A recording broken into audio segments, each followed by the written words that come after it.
7. A corda de salvação no céu. Num esforço para explicar humanamente a forma mais elevada de amor possível, os gregos desenvolveram a história de Admetos e Alcestes. O apóstolo Paulo faz alusão a essa história no livro de Romanos. Pois dificilmente um homem justo morrerá. No entanto, talvez para um homem bom, alguém ousaria morrer. Romanos 5, 7. O rei Admetos era famoso por sua hospitalidade e justiça e era amado em todo o seu reino. O deus Apolo foi expulso do Monte Olimpo por seu pai Júpiter e disse que ele deveria deixar de lado sua divindade, se tornar um homem e o servir como escravo.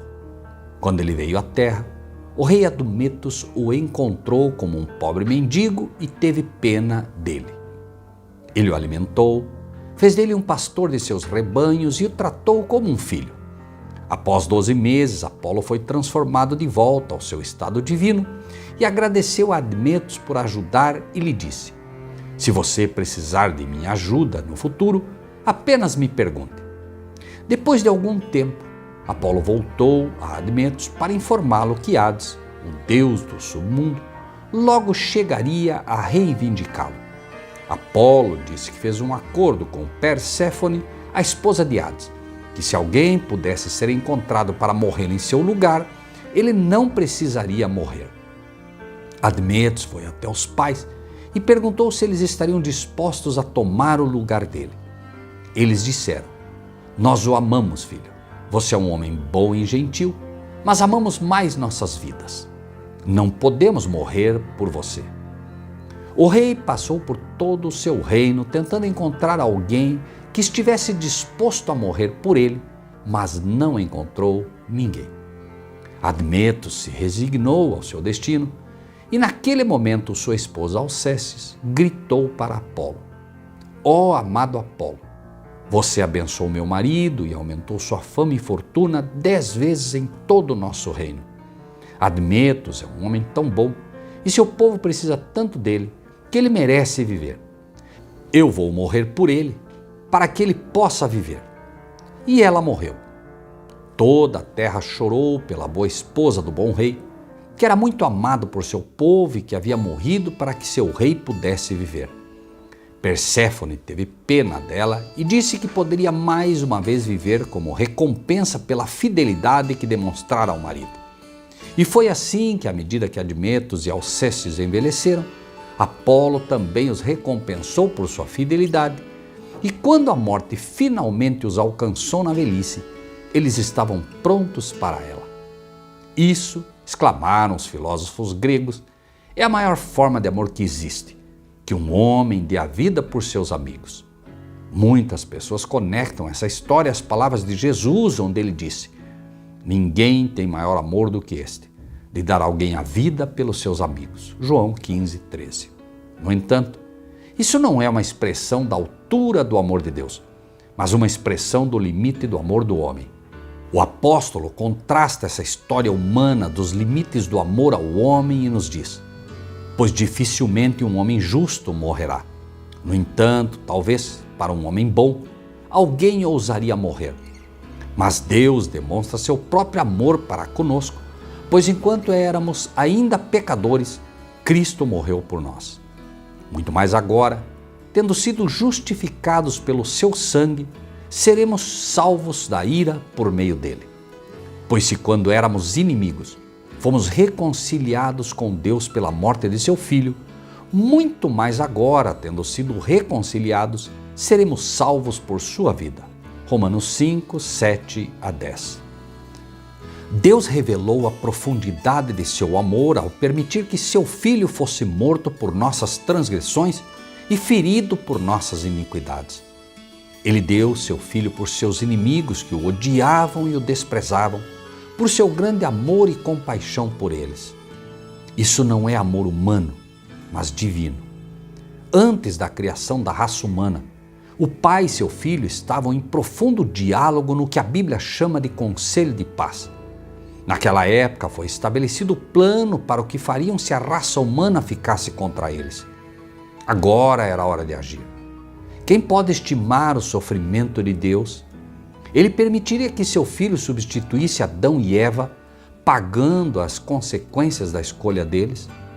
Ele permitiria que seu filho levasse sobre si a inutilidade e a desesperança que o levariam para a sepultura?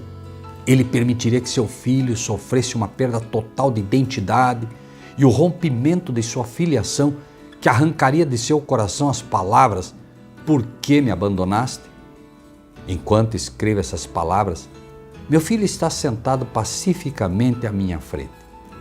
Eu me viro para olhar seu rosto e sinto a alegria e amor surgir em meu coração por ele. Então, tento imaginar-me colocar-me no lugar de Deus, permitindo que meu filho sofra a pena de morte auto-infligida por um grupo de pessoas que agora me odeiam e odeiam tudo o que eu defendo. Confesso que minha mente simplesmente rejeita esses pensamentos. Eu nem vou me permitir pensar neles. Estou ciente de que mesmo o pensamento sobre isso é muito doloroso para lidar, pois me causaria um colapso. Meus pensamentos retornam a Deus e seu dilema, e me sinto entorpecido. Tenho o mais profundo sentimento de gratidão a Ele por permitir que isso aconteça, sabendo que sou uma daquelas pessoas que, embora sendo inimiga de Deus, receberam vida por meio do sacrifício substitutivo do Filho de Deus. Esse pensamento sempre me faz parar e adorá-lo em agradecimento por seu amor e sacrifício sem limites.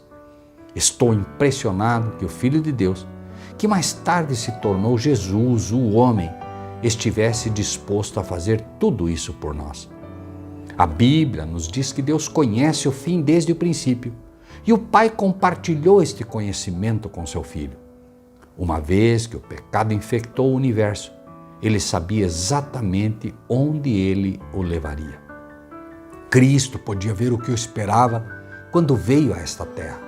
A rejeição, o chicote, a zombaria, o ódio, a maldição, os palavrões, a nudez, as trevas na cruz, a inutilidade de bilhões de almas amontoadas sobre ele, a culpa acumulada e a tristeza de milhares de gerações. Ele viu tudo isso e, no entanto, diz: "Desejo fazer a tua vontade, ó Deus. Sua lei está dentro do meu coração." O Filho de Deus não concordou com relutância em vir, mas preferiu fazê-lo. Seu coração, como o coração de seu pai, anseia por restaurar seus filhos à plenitude de alegria que deve ser o destino deles. Que tipo de Deus é esse? Com quem devemos compará-lo e que palavras serão suficientes para louvá-lo? Observamos no capítulo anterior que Adão e Eva precisavam de um sistema de suporte à vida e de capacidade para discernir a verdade do erro. Eles precisavam de ajuda para ver a verdade sobre Deus e detectar, expor e rejeitar as mentiras que Satanás estava lhes dizendo. Eles precisavam de uma bússola moral para ajudá-los a discernir o verdadeiro norte espiritual. Todas essas coisas seriam fornecidas através do presente do Filho de Deus ao mundo. Isso foi dito a Adão e Eva em Gênesis 3,15. Dirigindo-se a Satanás diretamente, Deus disse o seguinte: "E porei inimizade entre você e a mulher, e entre sua semente e a semente dela. Ele ferirá sua cabeça, e você ferirá o seu calcanhar." Gênesis 3,15.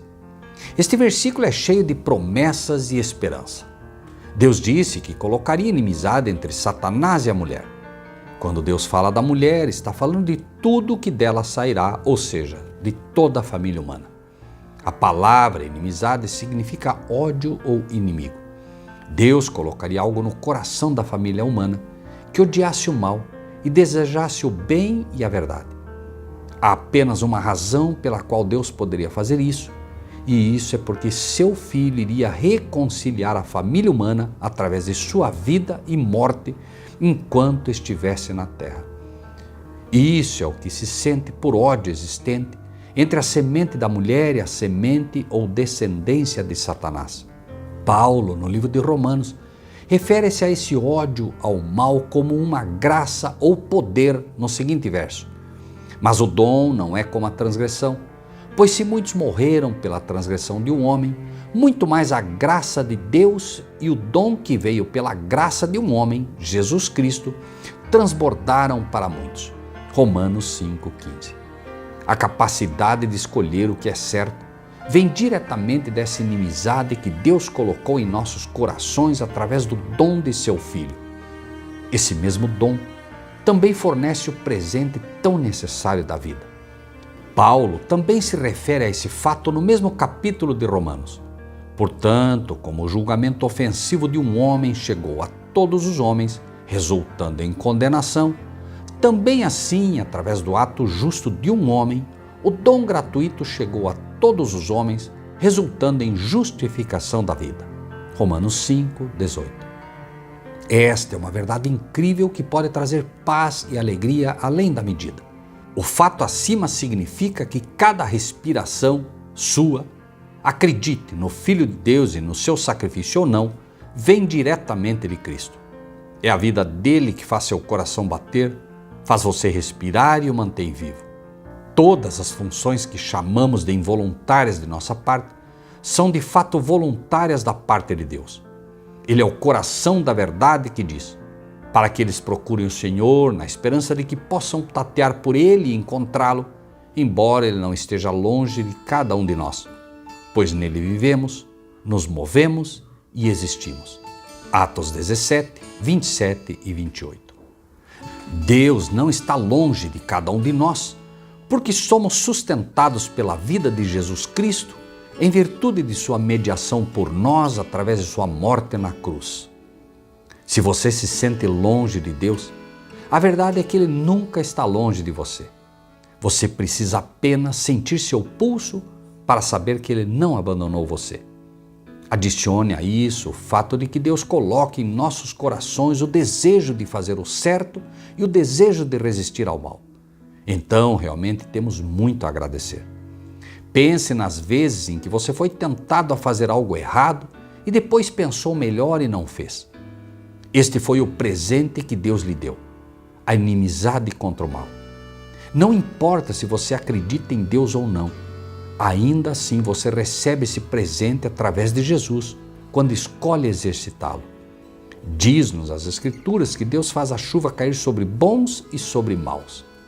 Pense em quantas vezes Satanás colocou um pensamento maligno na mente de alguém para fazer algo com você ou para tomar suas posses, e a inimizade colocada em seus corações por Deus os encorajaram a não fazê-lo. É claro que ainda temos a opção de rejeitar esse estímulo e seguir adiante e cometer o mal.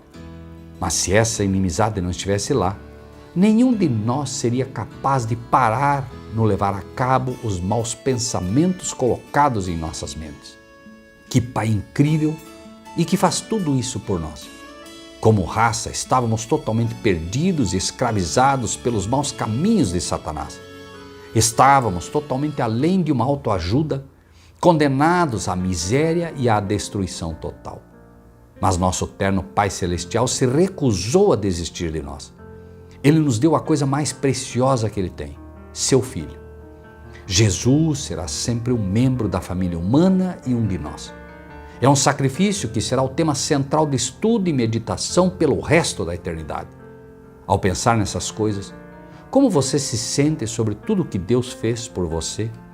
Seu espírito está atraindo você agora para aceitá-lo e crer na verdade sobre ele. Ele quer que você saiba que o ama seriamente e deu tudo para recuperar você. Não posso resistir a esse tipo de amor. É maravilhosamente atraente para mim. E quanto a você?